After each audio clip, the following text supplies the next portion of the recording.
You're listening to Power Athlete Radio, a podcast dedicated to empowering your performance every damn day.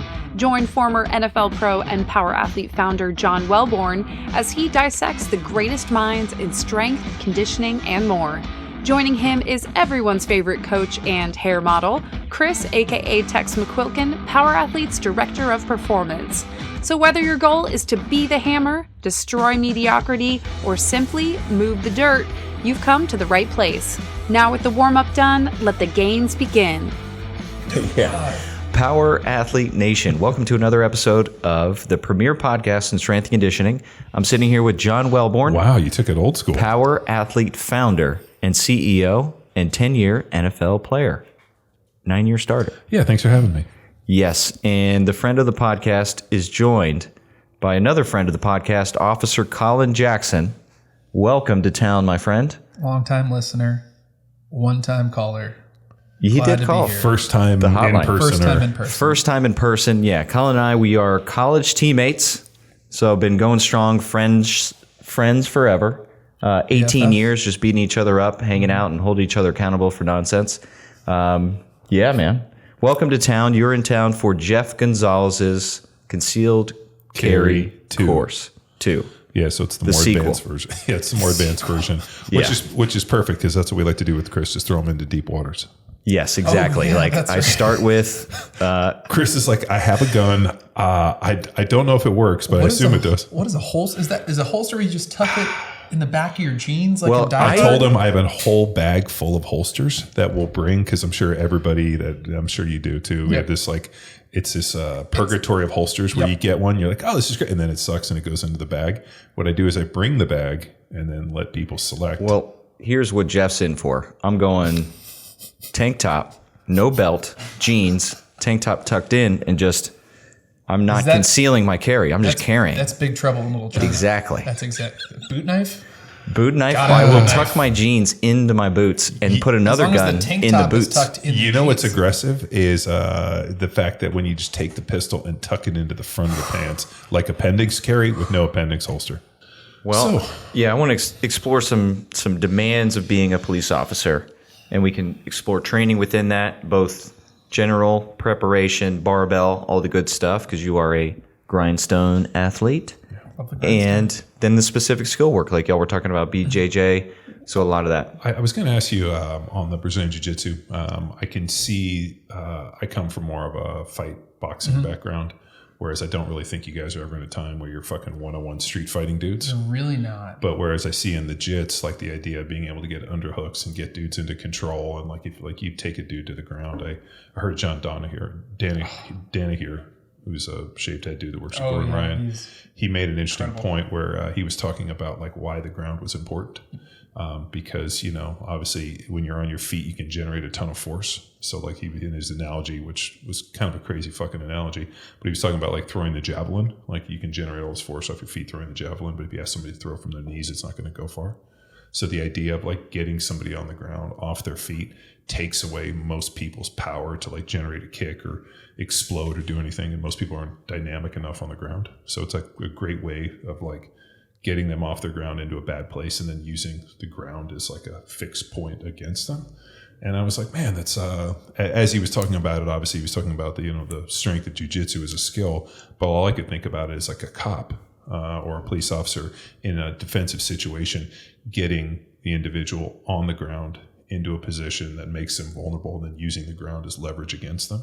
It makes so much sense for that. Yeah, and the more that I think about it, especially when doing arrests, if you have someone who's compliant and you can put them right in handcuffs, it's not an issue. But majority of the time when they are going bad, you're trying to find that, like you said, that leverage point or something to work against, whether it be a wall, a cruiser, something like that, so that you can kind of have them pinned, so then you can work on solving those problems. Okay, can I get my cuffs now? Or do I just need to hang on to you until I get some more people back here? But it's incredible when I started doing it, and then you were getting on the ground and getting in these really uncomfortable positions, but then you were also getting all those little kind of moments of clarity of oh, it's so simple. It's so simple to, just shift over here, shift your weight over here. This is how you can escape putting your legs into it. I mean, the basic training that we get a lot of times, it's that cookie cutter bread and butter stuff. And you get to learn like the UPA, right? Mm-hmm. So it's, if someone's on top of you, trap an arm, trap a leg, roll over like that. And that's kind of where it ends, which sucks because... That's not enough. No, and you really need to understand how to... And that's just enough to get you in trouble. Yeah, it's like, because then you roll over, you're like, I got it, I'm out of here. And then it's like, well, now what do I do? Yeah. Right? Yeah. Well, and they're on PCP. Well, that's a weird one too. Something I've really had to like walk back and like marry is... So like we're used to like a lot of like short explosive bursts within the training. And like... that's kind of the opposite for some of the jiu-jitsu stuff. The idea of like staying relaxed and kind of moving through these movements and like, you know, being fluid and like only applying enough pressure to be able to keep them in position, but not too much that it like, you know, all of a sudden now, like, cause I did it last night. I was fucking applying way too much. And as I leaned forward, I had an underhook, I had the guy here. And as I leaned forward to try to put my shoulder into his face, fucking leveraged me and flipped me over. And I ended up like trapping my leg, and I just ended up in a really bad position really quick, where I was in a positive, the position you want to be in, and within a second I was flipped into the worst position to be in. And then the guy had me cross body, was pinning my fucking head and my legs, and then just got me into an arm bar. And I was like, fuck, like I thought I was doing everything right. And I mean, obviously these guys are skilled, and you know, obviously the criminal, but I mean, even fucking bad guys get lucky. Mm-hmm. And you're in a bad position. He feels leverage. I mean, who knows? He might have wrestled when he was fucking in high school. The next thing you know, he throws his hips and puts you in a bad position, and you're fucked. And I think that's like the interesting thing. Whereas, you know, there I'm in a bad position, and I can feel what's coming. Yep. And you're like tap out. Whereas in your guys' situation, there is no tap. Yeah, and that's why it's the more like tools you can have in your tool belt, the better you're off. You know, so whether it be people may have done wrestling in high school or striking or different things.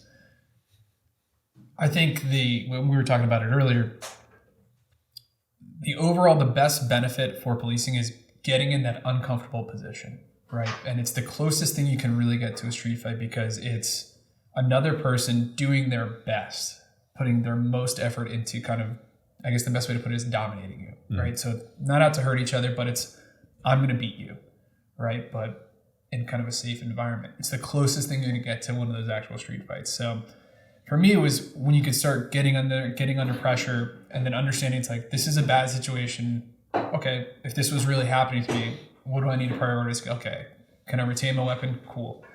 How do I get out of this? Right, and that's what I've come to find is that a lot of times it's going to be that a whole bunch of that chaos out in the street, and then if you can get to somewhat of a dominant position, be like, okay, let's base here, and then now you can control that tempo, and you can slowly work. You can get the positions that you want, and especially whether it be side control or mount, and being able to retain that balance and that top pressure is so critical. Is it weird, like wearing your, I mean, obviously in the, you know, like within the, you know, fight space on, you know, in the gym, you know, you're barefoot, let's say you're wearing gi, no gi, whatever it looks like, but then all of a sudden you're in patrol. And as I was thinking, like, you know, as you're in full mount, you try to like hook your, you know, your heels in and kind of like, you know, get into a good hold position. The fact that you're wearing boots, you know, like I was thinking like that, you know, it's a little different when like all of a sudden, like I'm in side control and I'm trying to, you know, move here and then, you know, swing my leg over the top and get into a better position. And I'm like, what happens when I'm wearing pants and I got shit in my pockets, or I'm wearing boots and this, you know, like it just adds utility belt, a different layer to where you're just like almost like put your knee into them and then kind of slice it through, and it's nice and easy because you're barefoot. Whereas opposed from now I got all this shit on me. Yeah, it's never that good. And especially if you're having an outer carrier, but then that also goes into kind of how you can start to obsess about like your gear setup, right? Is if I have to take off running after someone, is all my stuff falling off of me. So if you can kind of have that pretty tight, you're good. And then when I was doing detective work, we had a call where a guy had assaulted a bunch of people on PCP and had him calm down. So a lot of times with the folks on PCP, they can be one extreme or the other. And so it's just like, hey man, just put your hands behind your back. So had him turned around, had his hands gripped, and almost like it was a scenario in the academy. As soon as I go to put the handcuffs on, it's like turns into flails. So I'm able to take him down, and he ends up on his back, and he's kind of kicking his feet up at me. And normally in the past, I'd be like, oh, I'm just going to struggle with you here. But having done jiu-jitsu, I was like, oh, sweep these legs out of the way, get into a side control. Sure. And then the other guy that I was with, then we just started communicating. He's like, do you know where my cuffs went? Right. Oh, they're over here. Cool. Let's grab those up. Okay, on 3. going to leverage his arm up, get him into kind of like a mount position from there, and then we'll get the cuffs on him. So before we could even get anybody else with him, we talked it out, communicated, kind of going back to the communicating aspect of it, and solve the problem. Mm-hmm. But I would definitely say, having like experienced jiu-jitsu and experienced those different times on the mat with it, I was like, okay, this isn't great right now, but we can work through this. Here's the problem now. Let's solve that problem. This is also because I'm a fucking psycho. But as I'm in these positions, like I was telling you about that big dude I was rolling with, because he's real big. He's not as mobile, kind of side to side. So I was actually able to hipscape and kind of like shoot myself over and basically jump over the top and get on his back, which at one point he just fucking buckled into a turtle and I didn't know what else to do. But like my first inclination was, I'm going to pepper his fucking ribs. I'm going to bust his ribs from the back and that'll open him up. And then I was like, oh fuck, we're not supposed to do that. So I didn't do that because I was fucking ended poorly. But like in that situation, because you're, obviously you're in the confines of fighting, but now all of a sudden you're in a situation where like a dude could bite you. Mm-hmm. All of a sudden, like, hey, I'm in this side control and I'm trying to trap his arm and the dude lunges forward and tries to bite, or the fact that like, he got free arm is flailing or he pokes you in the eye. And so like you're getting into these situations where you're like trying to control the arms, stay away from the head control, but then this guy turns and fucking bites me. Like if I get bit, I'm going to fucking kill you, or I'm going to open your eyes up, so like there's this weird thing where you're like, man, there's so many weird things that like, as you're in here, like, like last night, the dude got and his fucking hip was on my face. And I'm like, if this was a defensive fight, like you could fucking lay a bite on this dude. And I don't know if you've ever been bit, but it's fucking awful. No, yeah. Like, so fun. I'm probably no bites, no spit in the face. I'm probably just going to like tap out and go right to the hospital at that point, when people are biting you, but like, that's what crazy people do. But it's this, you have to manage that. Right. And then especially that's where learning how to kind of cross face with like a kind of a forearm right across the face to direct that where you want to go. And it was funny talking about learning like the UPA in the academy. It's like, oh, when you're doing it, make sure you grab up real tight to that person so they can't punch you. Like, that makes a lot of sense. So then when I go to my first jiu-jitsu class, I'm like, I got it. This. And rolling us a purple belt, and he was a nice guy kind of doing the intro because it's better to roll with them than like another white belt. And I go up and he's like, what are you doing? I was just like, I got to keep my head closed. He's like, let go of me before I choke you unconscious. And it's like, okay. It's like, forget that stuff. Like, you need to learn it, And so, but it's interesting the differences between that. And then he also did a lot of MMA. So he'd be like, sure, I understand where you're coming from. Like, yeah, if I was in that situation and I'm in the cage, I don't want to get, a whole bunch of haymakers rained down on me. So it's getting into those kind of different scenarios and saying, okay, what's good, what's bad here? Where do I want to go from here? What's my goal? What's the problem that I need to solve? But yeah, the biting, it's just. I don't know why like that keeps going through my head. I'm like, God, I'm in this situation. I'm like, this dude could bite me right now. And then the problem is if he bit me, I'd probably just fucking knee drop his face. But then you're in a situation where now all of a sudden it's like, can't use chokeholds. There's like, this excessive violence. The minute anything happens, everybody pulls a fucking cell phone camera out and they think that they're all going to get their next viral video. And then some dude fucking bites you, you drop a knee and they're like, look at him. He just assaulted that dude and fucking this. And you're like, this fucking guy bit me. Yeah. And I don't know how the rest of the world works, but if you get into a fight and you start biting, you deserve what you get. Yeah, but I know for us, with a lot of that coming into it, as I started going through, and once I got my blue belt, I was like, well, I really shouldn't be trying to do like rear nakeds or anything like that. So I started to kind of try and guide a game and was like, okay, I like pressure, like the pressure passing, the pressure game, and that also translates really well to work. And then my friend of mine who's a black belt is just, Kimura is his game. Yeah. And it's also probably one of the most useful grips for policing, especially like getting arms out, especially if you have someone in the turtle, you just reach in kind of with that under the hand. And well, the problem with the Kimura, and this is at least what I did, like if I feel you get to it, like I don't need you to put me into the position where all of a sudden just tap early, I tap early. Yeah. So like if we've gotten to that point, I fucked up and I know I fucked up. And like, as you feel them getting into it, I'm like, blah, blah, blah. Like I won't even let them get there. Cause I'm like, there's no way for me to get out of this. At least at my skill level, like maybe if you're fucking some, fucking you can like roll 9th level wizard. Oh yeah, I see these dudes. Yeah, it gets. Yeah, no, I'm with you there. It's like I I'm not getting paid for this. No, so. And I'm trying to fight another day, and I don't need to rip my shoulder into pieces. Yep. So it's already that's already happened in the NFL. And a opportunity to also get comfortable being uncomfortable is the weight room. Almost an introduction to this sense and fight against an object that's not fighting back. Yeah, what's really interesting is like a lot of like the things that we use within the weight training, the idea of like I'm going to keep like a good hollow position, good dead bug position, bracing and trying to do this, like that. It becomes so important in terms of being able to generate force. But then there's also the other side of it where like you're trying to relax a little bit. And the problem is I have no fucking chill in me, as you know, because we've, sprinted, run, and we do everything at such a high deal that it was funny as we were going through stuff. Shandy was like, rolled up and he's like, how do you spell your name? What's 4 + 4? And the same shit that we were hitting them on the assault, the guys on the assault bike. Right. So what John's speaking of is an opportunity to connect this back to Colin's decision-making is under stress. We hit our athletes, we hammer them with conditioning and have them spell their name or manhandle John pretty easily. But this also gets to police work because I got to sprint my ass after this perp. Yeah. I got to take them down. We got to fight a little bit, but then I need to keep my cool. Yeah. So Colin, speak to that. And then, I mean, the opportunity, if you're training someone, noob, green, how do you introduce now stress and can compound this decision-making development that you've spent 12, how long have you been a cop? 13 years developing. Well, just to piggyback off what Chris said, probably the only way is like we were talking with shooting, like you have to be able to go shoot or you have to put yourself in these situations.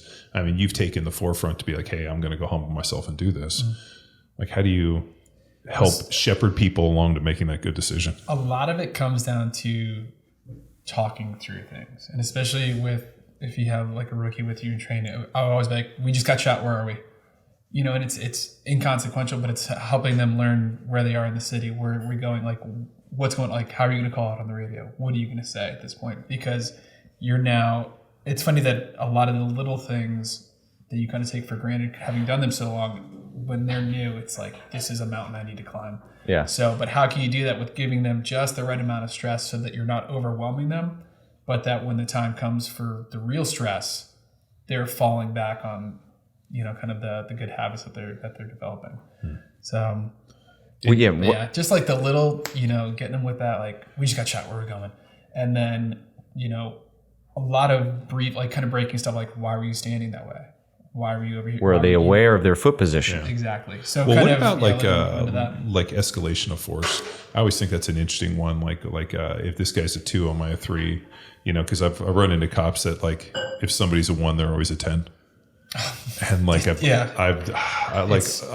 amount of times I've encountered police where there should be like the escalation far outseated like what was happening. I'm like, hold on, we just went here. Like, what the fuck is wrong with this guy? Yeah, sir and ma'am, and just being a normal human being goes a very long way. And so I was able to get into. We're working on stepping up a crisis negotiator unit, so I was able to go to a school for that. That was awesome. And a lot of it talking about active listening and just how you can apply that not only for policing, but even in day-to-day life. But so much of that is, I think a lot of it is fear. So this may be the 1,000th stop that I've done or something along those lines. It's routine for me, but this may be the first time you are ever stopped by the police. So how I interact with you is going to forever mark how you feel about the police. So if I can come, hey, sir, ma'am, how you doing today? The reason why I stopped you is this. Is there any particular reason why that happened today? No? Okay, cool. Get your license, registration, proof of insurance, good to go from there. But then, like you said, you'll have those guys that just take it all out on folks. Like, why are you doing this on my highway? And it's like, well, like, So my daughter... We're not here to be bullies, So my daughter asked me the other day, we were driving home, and she asked me what was the first time I ever got pulled over by a police officer. And I was like, I had my license about a week and a half, and my brother took the car that I was driving, and so I had to drive his... he had a Jeep, like a 78 CJ5 Golden Eagle, 3-speed convertible. So it was cold. He takes my truck, and I had to go to some steady thing. So I took his truck, which was pretty cool. I'm like 16 driving this fucking convertible Jeep. And so on the way home, I drove by the beach. And of course, the police are always hanging out at the beach and trying to get people for, I don't know, doing whatever the fuck they do at the beach. And so this cop fucking comes in and pulls me over. And I'd had my license 2 weeks, and I'm driving my brother's car. Like, I'm nervous as fuck. Like, I'm so scared. Like, I knew I had my license, but I knew that, I'm thinking I don't have his insurance card. His registration's probably somewhere in the glove compartment, but who fucking knows? And like, the cop gets out and was such a fucking asshole, and ended up calling my parents on the phone to ask if I had stolen the car. I mean, like, such a fucking dick knob. And I was so scared. And then like basically told my parents that he pulled me over for playing loud music, which was funny because my brother's fucking stereo didn't work. And like, just like, I got home, like my parents were so fucking mad at me. My older brother's like, what the fuck? I'm like this could have been solved. And he pulled me, I wasn't speeding, and just fucking pulled me over to harass me. And I'm just like, well, this is how cops are going to roll. And that is, when I first came out, one of my FTOs was just like, do you want to come out here and do police work, or do you want to come out here and be a bully? And there's really those two types. There's a lot of guys that are out there head down doing the work day in, day out. And 90% of those guys aren't that type of cop, where they're out there and they know what they're doing. They know what they want to do. But a lot of times it is kind of that complex. And I think a lot of it is a lot of folks tend to turn that into their identity. So it's, look at the thin blue line. I'm the Punisher. I hope you enjoy that blanket of protection that you see. Look at the sticker on the back of my F-250. Right. And so they take it as like a personal affront. And I mean, that talking to rookies and new people, that's one of the biggest things that I tell them is you have to find something to do outside of this job, because it's going to keep on rolling. It's going to keep on grinding. When you may be God's gift to policing, but when you leave, it's not going to care. Sure. No one's going to care. It's going to keep rolling. So kind of going back into that, like training in the gym, training jiu-jitsu, something that's going to, what I call is like get the mind scrub. If you've just had one of those weeks, there's absolutely nothing better than jiu-jitsu, because it's one of those activities where nothing matters except for that. How am I going to get out of this pit? I'm getting smashed in side control. This is terrible. How can I get out of this? Yeah, no, I fucking hate it. Yeah, or every day. I've got the classic 5-rep max deadlift. Nothing else matters. Saddle up for that. Give it a ride. Show off to the high schoolers in the gym. What's up, boys? Dude, I really like lifting weights. I will go to jiu-jitsu because we've committed to doing it. But at the end of the day, I really like lifting weights and throwing things. It's crazy that there isn't a big crossover, if you will. Like it's I don't know if anybody's hitting you with like you're very strong as the like kind of the subtle this. Well, I don't get to roll with like the normal people. I only get like the bigger like colored belts. But I think there is a level when you're pretty big and strong, like what I call is like a master of fuck you. Mm-hmm. Like you might know jiu-jitsu, but I know fuck you, so which means it nullifies your skinny small jiu-jitsu stuff. Because at the end of the day, like you might try to get me in something, and then I'm just going to pick you up and fucking slam you. But there's nothing worse than when you get that 135, 155 pound, 5'6" dude, purple belt that just puts every ounce of their weight on you, and you're like, how are you doing this? I can't get out of this. That for me is when you really see that properly executed technique and understand what it's really capable of. I rolled with Shandi, and he's like 200 pounds. I mean, fucking 11-time world champ. And it just made me feel stupid. And then the other weird thing is we lifted weights at those guys, so I know how strong they are. Yeah. And the strength is disproportionate. At the moment. No, I know, but like, you're like, I would have thought you all benched 500 pounds. Yeah. And so then I realized fairly early on that there's like some very intrinsic training stuff. Like they understand joint angles, and they understand efficiency and movement, and like it doesn't stop and there's a flow. I mean, it's really fascinating. So I constantly, Chris and I have talked about this for years, the idea of athletic problem solving. Mm-hmm. I think like there's, whenever you read the research, it talks about, lifting weights is incredible for great brain matter and exercise. I think part of staying young and developing that brain function is constantly forcing yourself to athletic problem solve. Like, can I scale this fence? Can I do this? And then actually executing it. And you see people as they age, they lose athletic problem solving. Like they can't like get off the ground in this. And so I think something that's fascinating with jiu-jitsu, same as lifting weights and training, especially finding new movements. Like we were looking at trying to create greater ankle rigidity. So we were looking at like the Polish boxes and the angles and some of the other things, but like that changing the different environment and forcing you to make decisions in different planes of motion and different situations, I think keeps you neurologically young. Yeah, what's cool is we had Stephen Kotler on, and he spoke to the research about flow state and where we can connect it, even clearing the mind, skill development, anti-aging, but it comes down to the value of movement and then learning new skills. Yep. We speak to this in the athleticism model with the competency. Yep. And then like we can see how an athlete moves or introduce them to a new skill and how easy it is to them or not easy, and find where they lie on their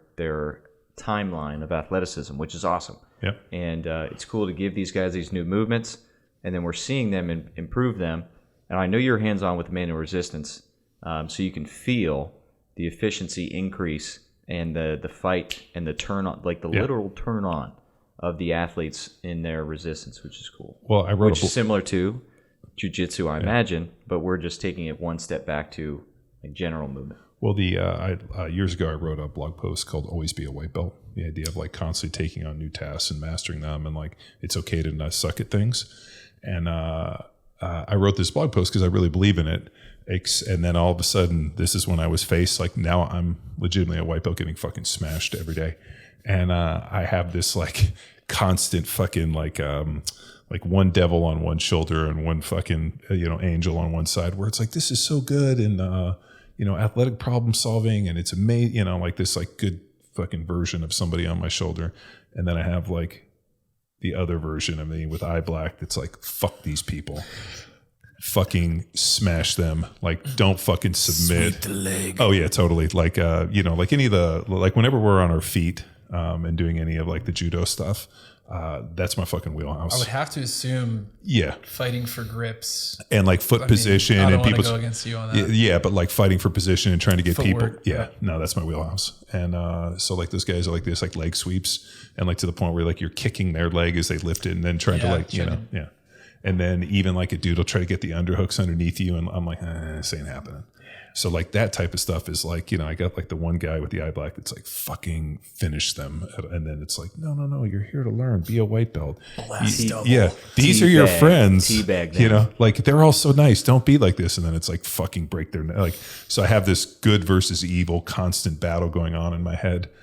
And then the problem is that dude chokes you out and he's like, dude, you did great. And he like wants to high five you and give you a hug. And I'm like, God, if only these people weren't so fucking nice. The duality of man, John. Well, it's that's what's so crazy. Everybody is so, and they will smash the life out of you and be like, you probably shouldn't have put your hand there. Yeah, like, and then after everybody hugs, like this is what's funny too, because it's like Fight Club in real life. Tex and I, like I wasn't raised with a lot of hugs, as you can figure. Like I wasn't hugged a lot as a kid, and I know Tex probably didn't get a lot of hugs either. No, Colin was there when my first initiation to human contact. Chris had never been hugged until he came to college, and you guys had a few drinks. You're like, and then, get over here, think for the real thing. Yeah, and then Pat and I raised you. Yeah. So what's hilarious is the Brazilians are big huggers. So I saw Luis, who was one of the young kids that came and trained with us yesterday, and he sees me. He's like, "Oh, John!" Like comes over, gives me a big hug. I was like, "Oh, it's great to see you. I just saw you a few hours ago." And then as he's leaving, he like walks across and like another, and I'm like, we've hugged 3 times today, like 4 times. It's a hug. He's just practicing getting underhooks. He's sizing you up. Hey, John, how you doing? You're really strong today. But it's funny. There's a lot of hugs, and I realized that like it's very different. And so like you can't be mad at any of these people because everybody's so friendly in this. Yeah. But there's a lot of unwritten. It reminds me a lot of surfing. There's a lot of very unwritten rules that if you mess it up. Like someone will place and be like, hey, man, don't do that, or they'll call on the mat enforcer. This episode of Power Athlete Radio is powered by Train Heroic, the most immersive strength training app experience on the market. We've built our online training business by partnering with Train Heroic and helping us deliver all of our world-class training programs like Jack Street, Field Strong, and Grindstone. To learn which Power Athlete training program best suits your goals, head to powerathletehq.com/training. And if you're a coach looking to build a business with the best tech and training, Go to trainheroic.co/PowerAthleteHQ. And now, back to the show. So, 1984. the program. I thought that was just face. I didn't realize. Are Is you going for a is reach there? Is that Latimer's reachable? face paint an No. homage to fucking Johnny Lawrence? That's what I'm saying right now. Oh, so you're hot take. That's not a hot take. When I published our podcast, someone informed and then shared the photo. So it's their hot take. That's a stretch. I mean, I don't know. I thought it was credit just Latimer. I thought it was just the skulls. I do love Latimer. That is the best, like the best scene ever. You're right. The place at the table, and he just goes around. Fucking Well, amazing. my favorite's Was the that- southern was that accent what- on the coach. Was that what college was like in the early 90s? No, I wasn't at all. Just That's like when not a I, State. documentary. just like when I saw. Oh, you went to the, Berkeley though. So yeah, it was, no, it didn't happen. Just like when I got to see Any Given Sunday, I was like, "What team is this? They got fucking strippers at practice and they're cutting cars in half." I didn't get that. It's like training. Well, day. yeah.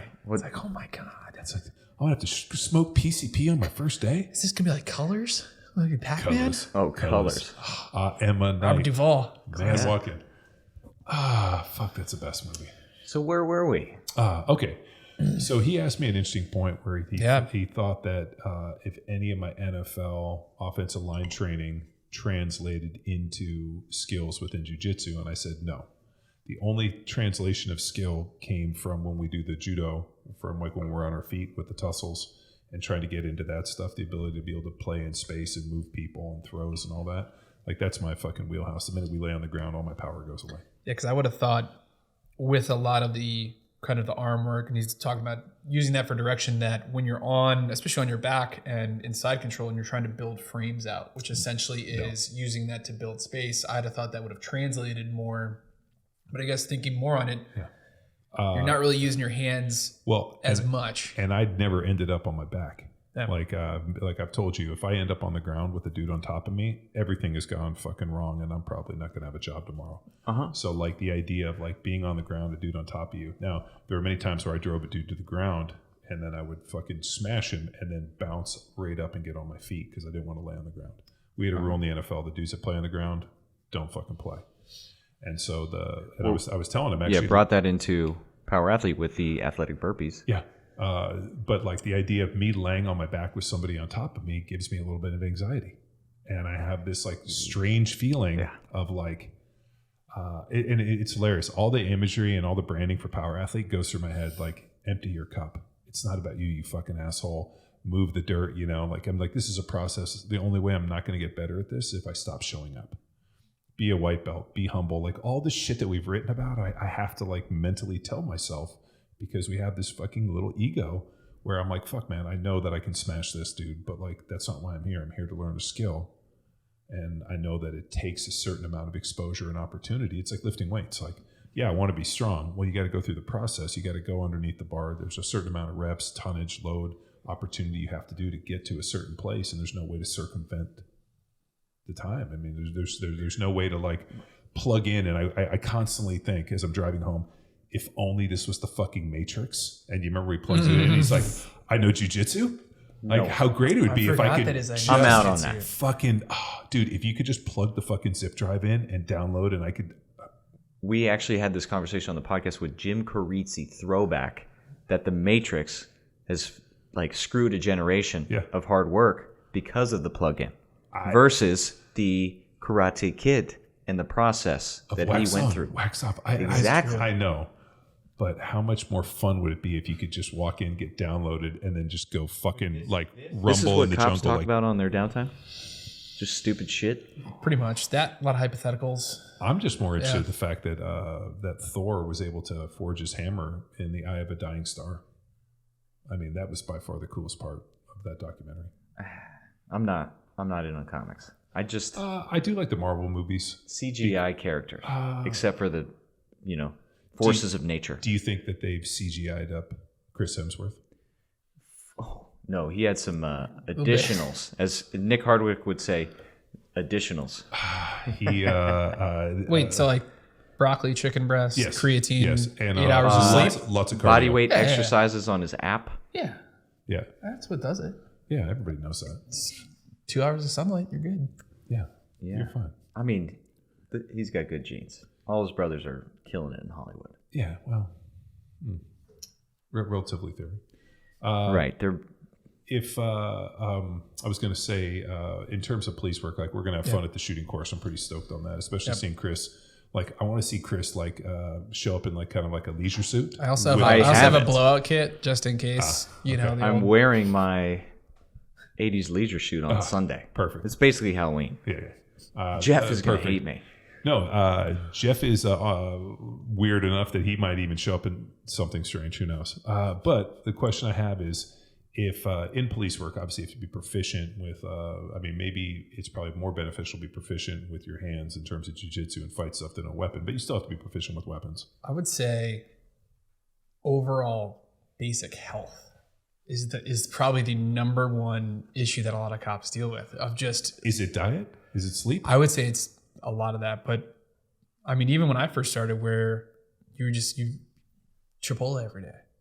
Because you didn't want a meal prep. There could be worse things than eating a bunch of Chipotle. Yes, I've seen him consume it. It's getting a bag of Lay's at 7-Eleven, going up to the cheese machine, opening said bag. Because they don't say that chili and cheese is just for hot dogs. This is right? real. This is real. You got to understand this. I just threw up in my mouth. And you make your own little in-bag nachos. It's like delicious. A Frito pie, but 7-Eleven. This is disgusting. You put the chili and cheese in, a little tomatoes. But a lot of poor sleep, a lot of just poor health habits overall. Dude, obviously, like they probably have you guys shoot every so often, but like how many of the guys actually do some form of fight prep, some form of fight training? Very few. Really? Like no boxing, no nothing? There's one guy in my department, I know he did a few cage fights, but very proficient jiu-jitsu. We got a couple black belts. I got one black belt, and then a couple other guys that like every now and then we'll get together and roll. But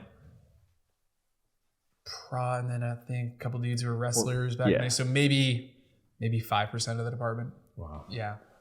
Even though it's probably a skill that probably benefits you more than anything. I will say we are trending upward. We did do a controlled taxes class in addition to our normal in-service this year, and a lot of that was going over kind of a lot of the principles of jiu-jitsu, but more than just the UPA. But side control, how to get an arm out from underneath, and just kind of working that principle. So at least we're trending in that situation, but it's such a double-edged sword. And when you look from the administrator's perspective, is we want to get these guys training, but if I send these folks to training and I'm losing 25% from each class to injuries, and now I don't have enough people to put on the street, is it worth it? And that's kind of that's what stinks, so it's a lot of guys will go out on their own, and especially if you see the benefit in a lot of these things, which, I enjoy being in the gym. I enjoy doing the jiu-jitsu, shooting, so to come down here to do that, more than excited for it. But is there really a gym on campus? We have, but a lot of them are like hotel type gyms where you have more of a Smith yoga mats and more of a Smith machine type squat rack, if you will, and then like dumbbells going up to maybe 50, if that. So, but it's better than nothing. So we'll give it that. Yeah. First time I ever went to a hotel gym like that with Chris.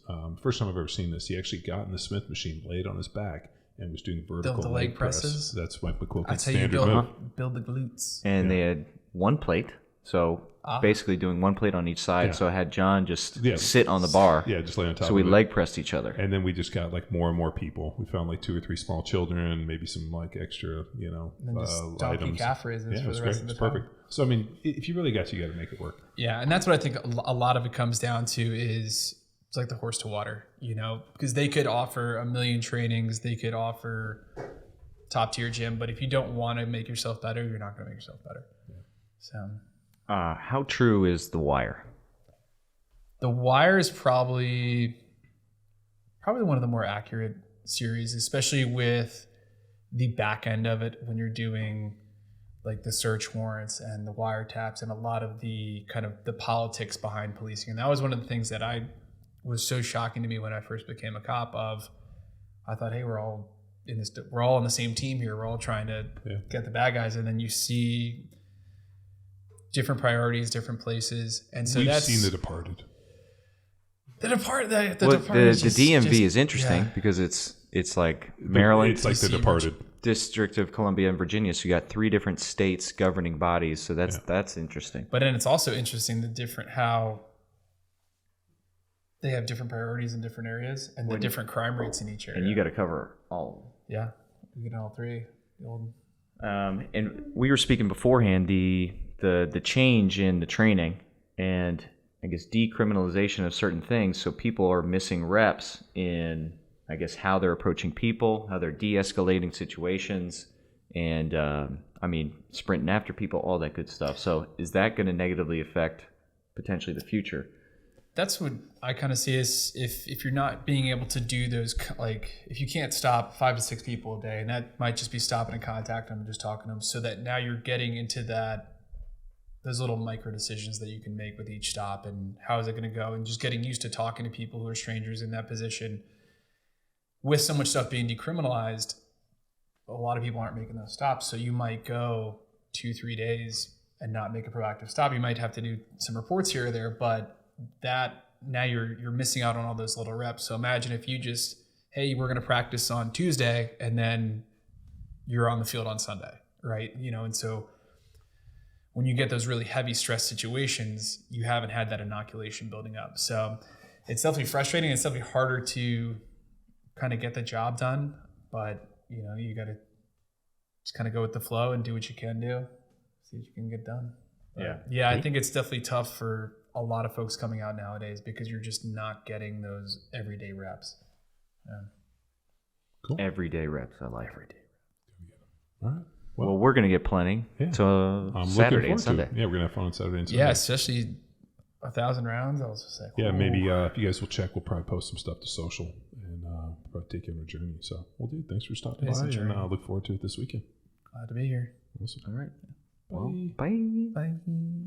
Bye.